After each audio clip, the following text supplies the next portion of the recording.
Welcome back, friends. I'm so happy to be back with you for a second season of A Culture of Inspiration. I'm your host, Sarah Brown, co-owner of Counterculture DIY and your inside source for all things resin art. In this season, I'll be introducing you to a variety of individuals from varied backgrounds to discuss all different kinds of topics that I think will inspire you in your artistry. From social media branding to handling difficult clients, I've picked topics that are tailored to you as an artist, and I can't wait to share. So what are we waiting for? Let's jump right on in and get creative. Hi friends, just dropping in to quickly talk to you about CultureCon. Have you heard about it yet? Counterculture DIY is putting on the event of the year, March 25th and 26th, 2022 in Fayetteville, Arkansas. We'll have 17 of the best artists in the acrylic pouring, resin art, tumbler making, mixed media, and chalk paint worlds there to teach and inspire you. We'll have retail vendors selling all things art so that you can go home with a suitcase packed full of supplies. We'll have an after-hours freestyle party where you can come and celebrate and craft into the night with your friends. And best of all, guys, I'll be there. Come give me a hug or a firm handshake, meet me and the CCDIY team, and let's have a blast. Tickets are on sale now at counterculturediy.com. I cannot wait to see you all at CultureCon 2022. I'm sure if I were to poll all of you who are listening, there would be very few of you who would say that you love to receive negative feedback. I know I'm one that I kind of cringe when I think that something is about to be said to me that isn't positive. But in my years working in the corporate retail world, I got pretty good at giving and receiving what we called constructive feedback. Constructive feedback is feedback that isn't positive, but it is intended to have a positive outcome, where it's delivered with best intentions in mind to help grow the recipient. However, as someone who loves to create art, crafts, and music, I definitely found it easier to swallow the constructive feedback in a corporate setting versus feedback that might intend to be constructive that's delivered about something that I have invested my emotions and my creativity in. If someone has something negative to say about a song that I've sung, a song that I may have written, or a piece of artwork that I created, I find it highly offensive. I'm insulted. It's like you told me my baby was ugly. But not all negative or constructive feedback has to be received that way. And it can still have a positive outcome for you, regardless of the intentions of the person who delivered that feedback. So today I sat down with CaTyra Polland, who is the founder of love4words.com. CaTyra is a book editor who gives feedback for a living. She gives positive feedback and she gives constructive feedback. And she gives us some tips today on how to receive feedback or comments on your artwork or your creations that may not always be the most positive, and how to implement it in a way that you can still grow from it. Or if it's something that's just plain nasty, how to just separate yourself from it and get past it. So let's jump right into the interview with CaTyra. Hi, CaTyra. Thanks so much for joining us. We're so excited to have you on the podcast today. Thank you for having me. I'm glad to be here. Well, why don't you just start by sharing with the audience what it is that you do and what your specialty is? Yeah, so again, my name's CaTyra. I'm the CEO and founder of Love for Words, which is an editing boutique. So I focus on encouraging authors and writers along particularly the self-publishing journey. So of course, as an editor, I provide feedback, recommendations, and suggestions to enhance your manuscript. But more importantly, I give you words of encouragement and positive feedback, pointing out the things that you've done well, pointing out when you have done things that resonate well with your target market, when something, sounds good and looks good, in addition to giving you my feedback from an editor's perspective So I'm really there as a guide and as someone who is a published author as well. I know what it's like to be in the client's shoes. I'm a 9-time published author, self-published. So I use that experience that I've had on the other side to connect with my clients and make sure they feel comfortable. But then I'm also providing authentic and honest feedback. More importantly, making sure that I'm listening to the client and that their book meets their expectations, even if what I envision is different from what they envision. At the end of the day, the book belongs to the author and not the editor. So I also keep that at the top of the mind. So that's a little bit of what I do. I just really thought when I first spoke with you that your message could really resonate with the artist community because we get a lot of feedback and some of it's welcome and some of it isn't, especially since art is so social media driven now, art sales and sharing of art. And so I thought that we could really benefit from your expertise in tough love and tough feedback and how to handle that and channel it into something useful to produce an end product that everybody is happy with. So one of the things that I hear a lot from our artists is how they are making a custom piece for a customer and the customer is difficult. They continuously don't like revisions. They don't like what is being made for them and they keep coming back wanting to change things. And so could you kind of expound upon how do you handle tough feedback from somebody to really make it work where you don't just throw your hands up and say, I just can't do it? Yeah, so in those instances, it takes a lot of patience. So I think it's important to ask questions to better understand exactly what the client is looking for, what they're expecting, and also active listening. You get a lot of cues from hearing what your clients are telling you. And then if it applies, nonverbal communication. I know we're post-COVID, so some of our in-person events are limited, but when you have an opportunity to be face-to-face, whether it's virtual or in person, paying attention to nonverbal cues as well. But in regards to, clients being dissatisfied with what you've produced, again, I think it circles back to asking clarifying questions, repeating what you've heard to make sure that you've understood it well. Now, if that process happens multiple times, like, 2 or 3 times or 3 or 4 times, then you may have to move on from that project and perhaps refer that client to someone who's able to meet their needs or better able to execute what they're looking for. But before you throw your hands up, I would recommend at least 2 rounds of revisions and trying to get it right before either or both parties decide to discontinue that working relationship. And the other important part of that is not taking it personally. When you are working in an industry that's so subjective, such as art, everyone has different ideas of what is beautiful or what is acceptable. We all have different preferences and perspectives. So just remaining professional and not taking it personal if your clients don't agree with the direction that you're recommending or a project that you've prepared or, some type of, whether it's a painting or whatever you're creating for them, is to not become defensive if they have expressed that they're not satisfied. So yes, being patient and asking clarifying questions are the 2 important components that I would recommend to artists and other creatives who may run into dissatisfied clients from time to time. I think the big thing is not taking it personally. I think that's where it all starts and ends for any kind of creative person because it is so personal and you have to extract that from the situation. Exactly. And I can actually give an example that recently happened to me. So I also have my own podcast, Editor Knows Best, and I interview authors and formatters and publishers and other professionals in the literary field. And I had someone reach out to me inquiring about being a guest on my show. So I did send her the guest form.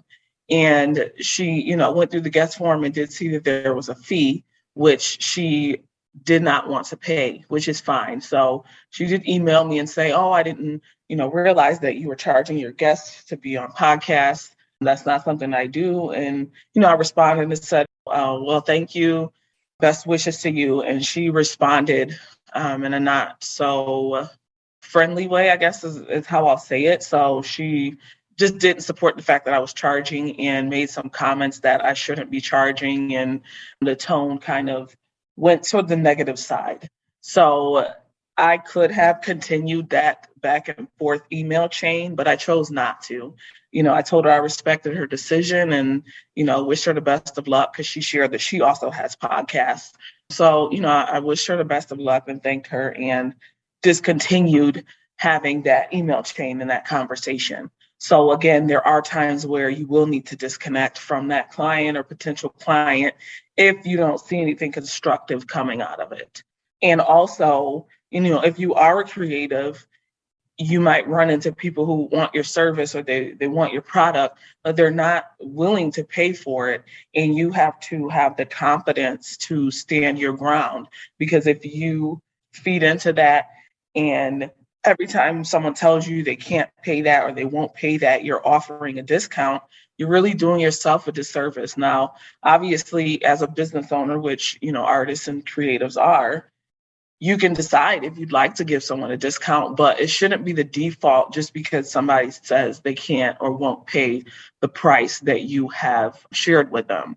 So I just want to encourage artists and freelancers and creatives, entrepreneurs to be true to your pricing and know your value and make sure that discounts are an exception and not the rule. Because if they are the rule, you will see that reflected in your clientele. You will attract people who are just looking for the lowest ticket or the lowest cost, the lowest price. And in my experience, I've been operating Love for Words for, this is year 5 now. The clients whose invoices cost the least actually require the most time and energy. And I've also heard that from other, creatives and entrepreneurs. So not just coming from me, but I've heard that from other who are also, freelancers or working for themselves. So just be careful about that. And that's another element that comes along with being a creative or an artist is people expecting you to lower your prices to meet their needs or to satisfy them. Just know you have the choice and that you don't have to. And that once you know your value, you'll be more selective about, handing out discounts freely or handing out discounts freely or waiving the fee because somebody says they don't think you should be charging, to be a guest on your podcast, or charging for a painting that's relatively small and not necessarily really large, or you've done calligraphy on, maybe they asked you to do calligraphy on a mug and a saucer and they feel like it shouldn't be, hundreds of dollars because it's not a mural on a wall. So just to put that out there, be confident in your value and be confident in your pricing and be selective with those discounts and waiving of your fees. Absolutely. That is such a common thread that we hear over and over is, people complain about the price, want a discount. They want the family and friends discount. Right. And I've heard it said, as a giver, you have to know your limits because the takers don't have any. Yes, I've seen that before as well. Well, let's talk about some times where some tough love or tough feedback could really benefit somebody. We've kind of talked about how there are those that are going to give you a hard time that you have to cut ties with. But let's talk about those times where it really is beneficial. Like coming from you as an editor, let's talk about, someone who might be critical with good intentions that could really help someone grow in their craft or their skill.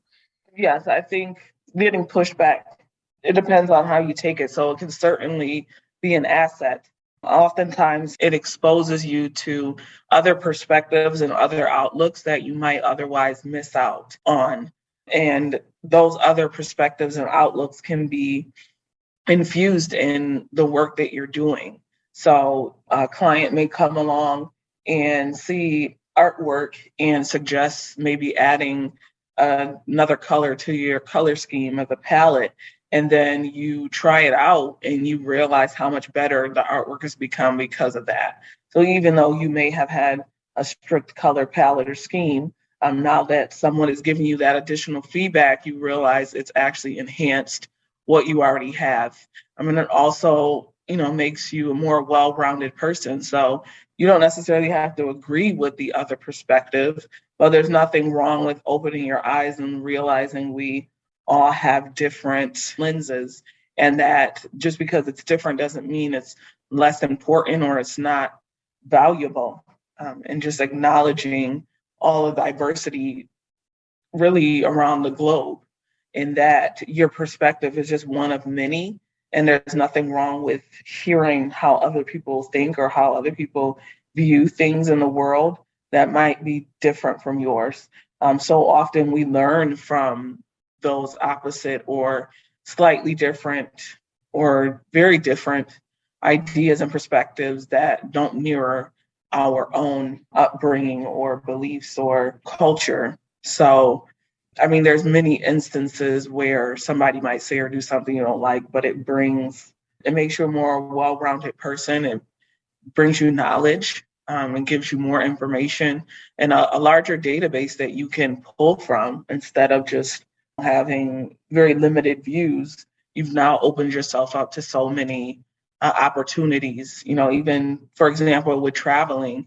I always encourage people to travel because it gives you, again, like I said, more well-rounded. It makes you more open to different opportunities that you might miss if you have tunnel vision.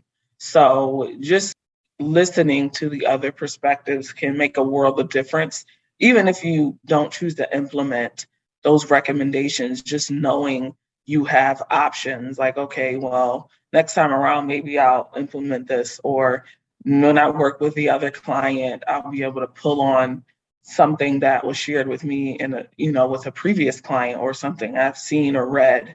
So I would recommend that you're open-minded, but not necessarily easily swayed, but definitely open-minded and willing to consider other options.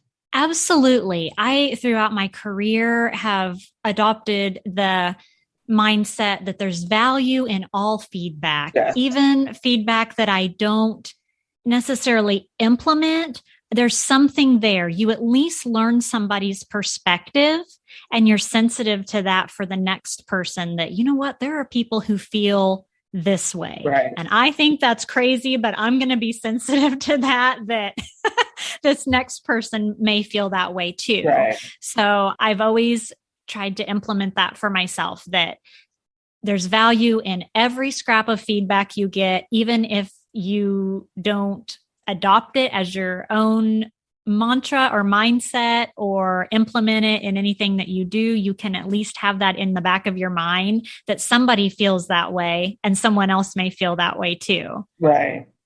Absolutely. Well, let's talk about anything else that you'd like to share about the tough love aspect of getting that feedback. What else would you like to share that you think would benefit our audience? Yes, again, being open to receiving the tough love. If it's something you don't want to hear, or maybe you don't like what's being said, not taking it personally, as I shared previously, and just being open to it. Not necessarily shutting out something because it's different, because you might miss out on really great opportunities either in your professional life or even your personal life. So you never know what you're missing out on or turning down if you don't welcome feedback from others. I would also say it's just important to, of course, continue to grow your knowledge and learn, whether it's from other people or from reading. There are plenty of workshops and seminars and conferences that you can go to learn and help you in your artistry, but also personally. So I would, continue to encourage you to learn about other perspectives and learn other people's backgrounds and see what you can glean that way. I'm also encouraging other people. When you're positive and you encourage others, that definitely comes back to you. So being genuine about your perspective, but also being kind, even if it's something that may not be received well, there's a certain way you can deliver it so that it's not offensive. And then, if you do come across someone, a client or otherwise, and you're feeling offended by what's said, you have a right to share that. The other person might not know that you're feeling that way, and they may adjust accordingly so that you can move forward and continue to work together and have open lines of communication or a working relationship or whatever type of relationship it is. So that's another thing that I would recommend. And, that feedback goes both ways. So be ready to receive it. But if somebody's asking you for your input, be ready to give that. And again, just being authentic and genuine with whatever feedback you're giving. And if that person doesn't agree with you, again, not taking that personally.